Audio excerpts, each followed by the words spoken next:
I veri protagonisti della settimana dell'ambiente veneto promossa dalla regione sono stati loro, centinaia di bambini e ragazzi che hanno potuto, grazie ad una cinquantina di visite guidate, vedere da vicino i siti dedicati alla tutela del rischio idrogeologico, alla gestione del patrimonio idrico e al recupero dei rifiuti. L'obiettivo delle iniziative, che hanno coinvolto dal 16 al 24 marzo scuole di ogni ordine e grado di tutto il territorio regionale, è stato rendere questi giovanissimi cittadini più consapevoli della strada ancora da percorrere per garantire al Veneto un futuro realmente ecosostenibile. Una settimana ricca di incontri, di opportunità, soprattutto per i giovani, perché questo è sicuramente il risultato più importante, che ha visto avvicinarsi molte scuole di tutti i livelli, dalle primarie alle secondarie alle superiori, e quindi un'opportunità soprattutto nel comunicare e far comunicare ai giovani quello che può essere l'ambiente, un ambiente che ha delle criticità, che ha bisogno appunto di tutela, soprattutto delle nostre risorse, dell'acqua, dell'aria, il suolo,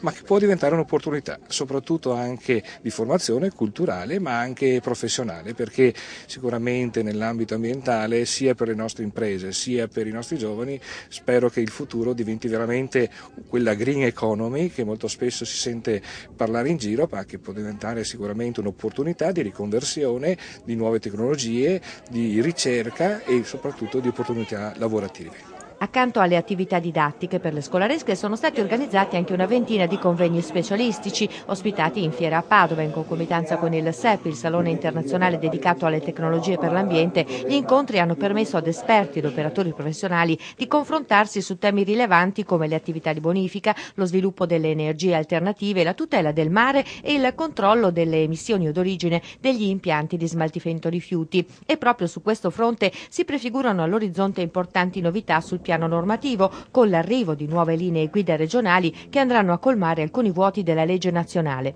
Qui abbiamo invitato anche dei colleghi della Regione Lombardia, i quali diciamo che hanno buttato il cuore al di là dell'ostacolo, hanno portato le linee guida regionali che sono anche molto apprezzate e sono anche in discussione in questo preciso momento nella riunione. Questo potrà dare quello stimolo e lo spunto anche a noi in Veneto per poter attuare delle nostre linee guida che